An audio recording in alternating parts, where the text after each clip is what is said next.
Hello, Dr. Potter here, helping moms brighten moods and balance hormones so they can worry less and enjoy the magic of motherhood more. And I am so excited today because I am here with Marie Eve, who is an amazing sleep coach. And I am just so happy to have her here because she has helped my own family. I reached out to her when I needed sleep help, and she is just the most like, she has a very gentle approach. She listens to what's going on and then gives these tips that for an exhausted parent are just like they're easy to put together. And then you see these results and you get your kids sleeping. It's Oh, amazing. Marie, thank you. you're wonderful. You're welcome. Hi. So Well, thank you for talking to me. This is fun. I'm excited.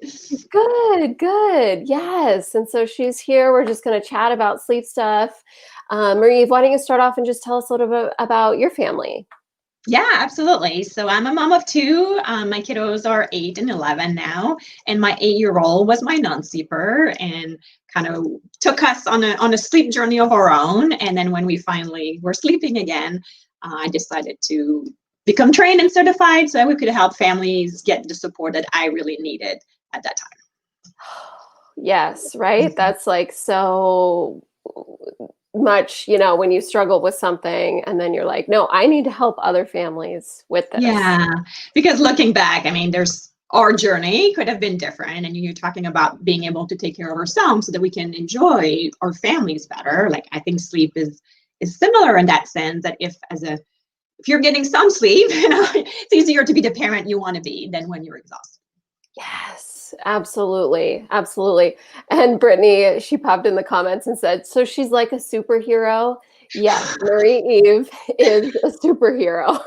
Brittany, I Well, love I don't know that about so that, but I that's very sweet. Thank you. much. Yes. Well, tell us a little bit about your practice, Yes. your business. So I work with families with kiddos 0 to 6 years old, so little ones. And obviously, we do very different things for infants versus 5-year-olds. But I help families figure out what are their sleep goals, where are they at, where would like sleep to be, and how we can get there. And so there's a little bit like you were saying, like there's many ways to sleep, right? I don't think there's just one right way to sleep for everybody. So it's all about figuring out like what is going to work for your family. What are your based on, your kid's temperament or your values of a parent or whatever, however you want sleep to be. And then we figure out a path on how we go from where we are to where we want to be. And then I support families through these steps until they get a little bit more rest. Yeah, that's like even myself, I'm like breathing better as you explain that because it feels so nice to hear you say like, okay, first what we do is figure out like what you as a family, what your goals are, right? It doesn't Yeah. have to look like the same thing for every Mhm. family. So that's Correct. wonderful. Yes, there's many ways to sleep. It's all about Mhm. figuring out what's going to work what's your goal and what's going to work for you. Mhm. That's So I great. work one-on-one with families. I also do classes, and I have some support group that I run every week online and through my Facebook group as well. Yes, that's fabulous. Yeah, Marie, that's how we met. When I had my son, I saw that you were offering a class, and I think my son was, like 6 or 8 weeks old, and I signed up Yeah. and I went because I'm like, I need this information. And yeah, I remember that really clearly. And then since then, you and I have had all these other chances to Yes, collaborate. yes, Yeah. absolutely. Yeah. So you mentioned this a little bit, but tell us some more about what made you decide to help families with sleep. Yeah. Once again, personally, right? Just kind of, I remember vividly how hard it was. And my daughter would wake up every 45 minutes all through the night for months and months. And I just remember feeling like so lonely and just like feeling in that dark tunnel that it was never going to change and there's nothing I could do. And people would ask, and you're kind of lying, because you're like, I can't really tell them that I can't figure this out, And so it was just this really tough space. Um, And finally, I mean, eventually we were able to kind of improve sleep for her. And I just remember like the night where I walked out of her room and I was feeling fairly confident that we were going to have a good night. Like it was going to be okay. And that felt like such a weight lifted off my shoulder that, yeah, I remember going back to my husband was outside. I remember telling him like, I need to help other families because this has been so transformational, like to us, to me, to obviously to my daughter sleeping better, but just in general to us as a family. That I'm like, this is what I want to do. Like I want to help other families. That's so cool. It was just this light bulb moment for you. Absolutely. Yes, definitely. Yeah. Yeah, I Yeah. remember things like I very vividly at that moment. I'm like, that's it. Like that's the plan for the next little while for us. Yes. Wonderful. So then, since then, you've helped so many families with sleep. What have you noticed are the biggest struggles that many families experience when they're helping their babies or their young kids sleep? Yeah.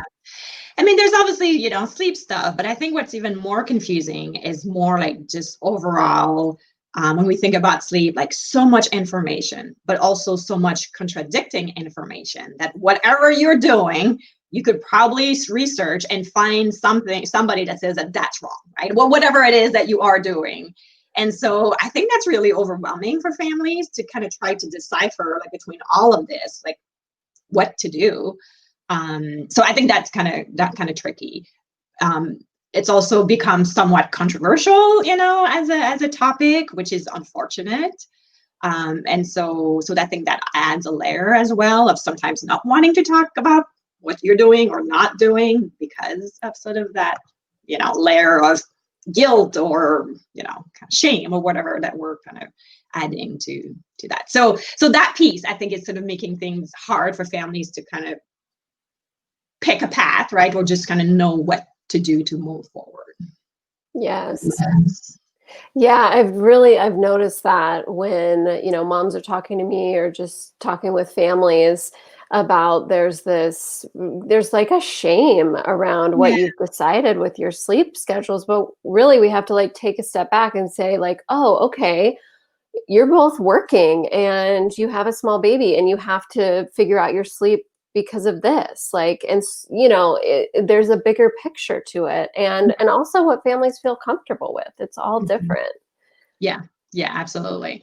Yeah. Yeah, just whatever, once again, it's sort of whatever is going to work kind of your family. And there's many ways of doing things. And yeah, so I think that layer of sometimes not really wanting to talk or ask or being judged or, all of that just adds to a situation where you're already tired and exhausted and feeling overwhelmed. And it just kind of, yeah, just complicates things. Right. Right. Well, so then on that note, what are some of the biggest myths about sleep for Yeah. babies that Oh, you yeah. notice and hear about? Yeah. So one big one I would say is that it's that sleep is purely developmental and then it's just going to happen one day, Mm. right? And so yes, sleep is definitely a skill. There's definitely, developmental piece to it. There's definitely an age, we have different expectations for a different age, but but we can help, right? Just like there's lots of things that we can help to shape sleep, make sure we're not making it worse, by some of the things that we do. And so, yeah, so when I, kind of hear families just talk about, we're just waiting, one day we'll learn.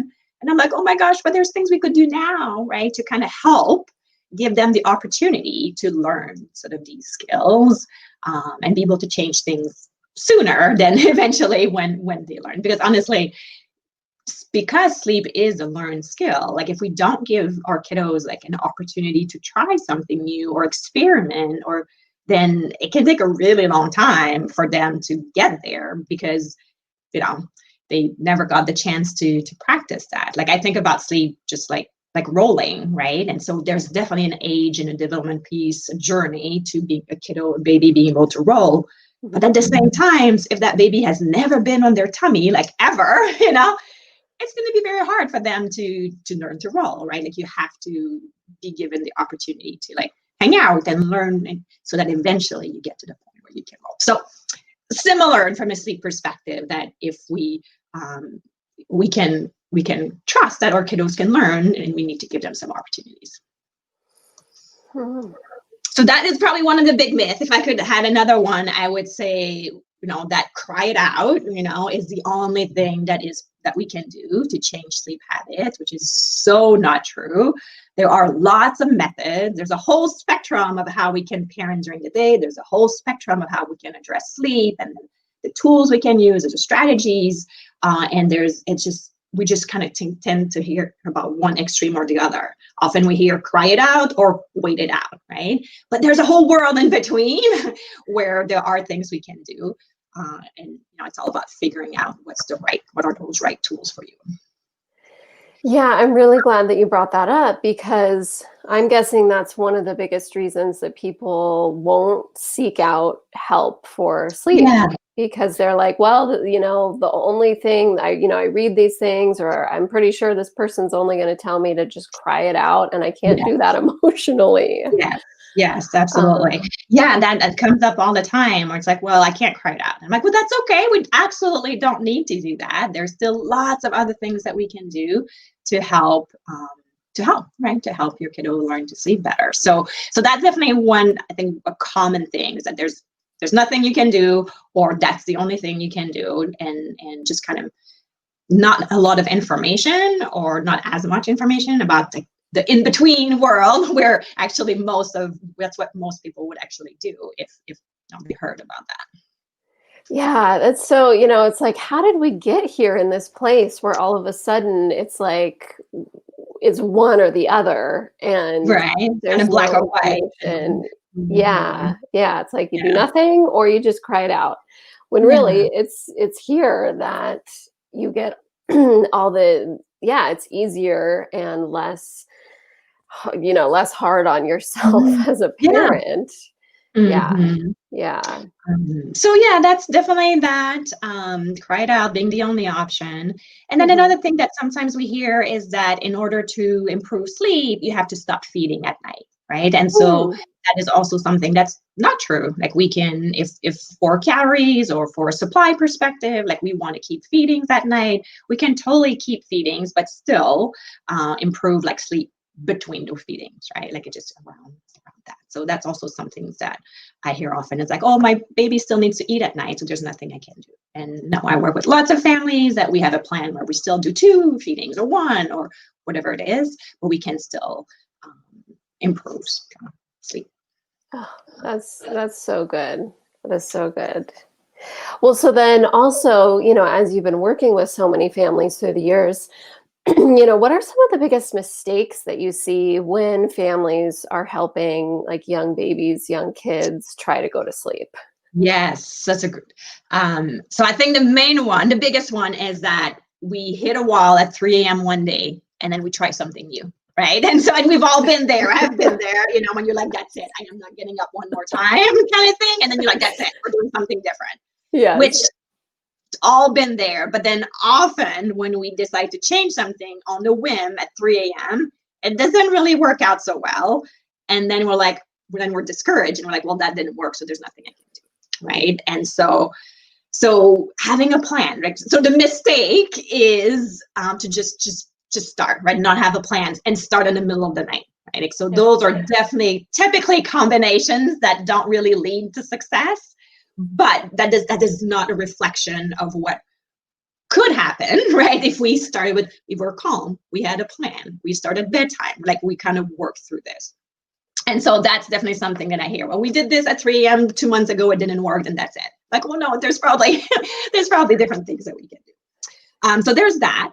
I would also say sort of being inconsistent, if we're talking about wanting to create sort of new habits, we want to be able to create a habit, which means we need repetition. So if this is something we want to do, then we need to decide that, okay, this is what I'm going to do every day, right? Kind of starting to kind of create a new pattern, create a repetition so that your baby can start to know what to expect. So being inconsistent kind of makes it harder for kiddos to learn.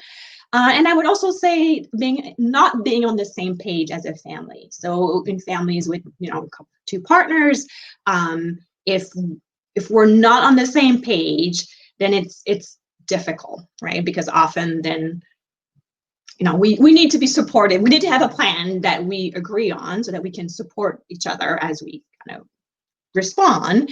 And so when I find that when we're not on the same page, it makes it really hard to stay consistent, right? Or to be able to, kind of follow through.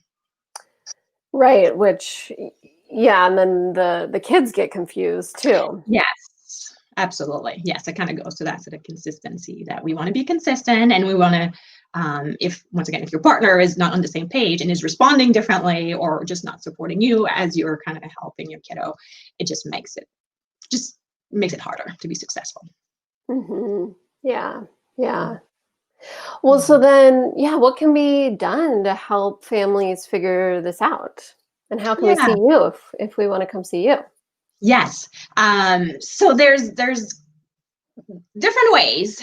So one way is to get started. If you're kind of watching this and you're like, yeah, I think it's time, or you have questions, or this makes you wonder, if sleep could be different in your home, then the first thing that you can do is we could have an initial sleep assessment call. So I offer a free 15-minute call where we would kind of just talk a little bit about what's going on, and then I can share some thoughts about some ways to move forward or kind of work together, if that makes sense. So that's one way. If you are expecting, you could take my baby sleep basics class, the class that you were just kind of referring to, as an expecting. I think that's even better when parents take it when they're pregnant, because there's more bandwidth than once baby has come. So that's another option for families who are expecting, or obviously families with little ones. There's a class there to kind of start helping kind of create that good sleep foundation from the beginning. So a class, if you're taking the class, if your little one is really little, kind of a call to start.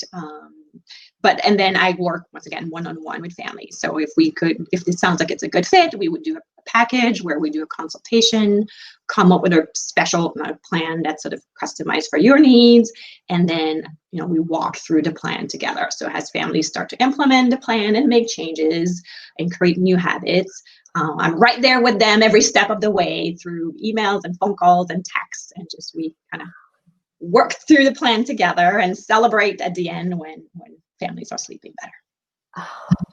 That's fantastic. I mean, what a great amount of support that is. If you're able to just chat with families when they're like, oh my gosh, I've got this question. Like, oh my gosh, this just came up. Like, how to reach out to you. That's fantastic. Yeah, that support, and sometimes a little bit that accountability, of like, well, I kind of have to do, I better do it because she's going to check on me tomorrow morning, Yeah. So yes, the support, the problem solving, and sometimes a little bit of accountability, that if you're meeting your friend at the gym, there might be more chance that you're going to make it, right? Because you're like, committed, more committed. Right. Yes. And one question that I think a lot of families have is, is my baby too young to reach out to you? What would you say to that? Yeah, that's a really good question. So, the answer is no. Like, there's always something we can do at any age. What we do, though, would be different, right? So, I was talking to a mom with a 3 weeks old today, and our goals or the steps that we're taking for her would be very different than, with a families with a 6 months old or 10 months old or, 3 years old. And so there's always things we can do. Now, in the big picture, if I had to sort of kind of draw bigger, there's 0 to 4 months is sort of one phase of sleep, where from a development perspective, from 0 to 4 months, there are things we can do, but I also expect babies to need somehow to go to sleep and go back to sleep. And so we can teach some good foundations, some good habits, but, from a development perspective, typically they still need some support, some help at that point. Once we get on the other side of 4 months, so we often talk about around 4 months, there's a big developmental leap, or sometimes we call it this 4-month sleep regression. But once we see babies have kind of gone through that leap, from a development perspective, they're much more ready and capable to be able to sleep more independently in a consistent way. And so that really kind of opens the door to being able to have different expectations and have different tools that we can use to help them learn to sleep. So there's definitely sort of this, when I work with families, there's that 0 to 4 months and sort of what we do, and there's 4 months and up. And so 4 months and up is where I know that they're capable of consistently being able to sleep, and so we can kind of help them. And once again, we can still have feedings and all that, but I know that they're able to go to sleep on their own, be able to wake up and go back to sleep on their own if they don't have a need, and just so we can practice that more consistently. Yeah, that's great. And then you work with even a little bit older kids, so the Yes, toddlers and yes, preschoolers yes. who So might all the be way to 6 transitioning to years old. beds. So yeah, so often with the more babies, it's more like night wakings and naps and kind of working on that. And then at some point we start to have crib to bed transition. That can be tricky, or bedtime stalling, right? Toddlers 2 to 5 years old who start to like stall at bedtime. It takes forever, for kiddos to keep getting out, right? So things like that. So all the way to kind of 6 years old. Yes. Oh, that's fantastic. And do you have a website? Are you on social media? Where can we find you? Yes, and I can share those. I'll put those in the comments. But yes, my Great. business is SlumberTime Solutions. So website is slumbertimesolutions.com. I have a Facebook page. I'm on Instagram. I also have a Facebook group where we have this lovely community. And I do a training every Wednesday. So every Wednesday night, we discuss a topic. So there's a good way to get tips from myself and also from the other parents. That's fantastic. Yes, I am in that group. I love it. It's That's wonderful. good. Yeah, it's Yeah. been love the parents in there. Very, very happy with the interaction and the support. Yes. Oh, wonderful. Well, thank you so much, Marie-Eve, for hopping on here today and sharing all this really valuable information with us. Well, thank you very much for having me. You've been very kind, and it was really fun to get to chat with you. Oh, good, good. Okay, well, go check Marie-Eve out if you are struggling with sleep, because she is, like Brittany said, a superhero. So it's get a easier hold to of Marie-Eve. get some sleep, and so we can make getting the sleep stuff done. We can do that. We can help families sleep better. Yeah, so I'm pretty sure you should add that now on your website. I am a superhero.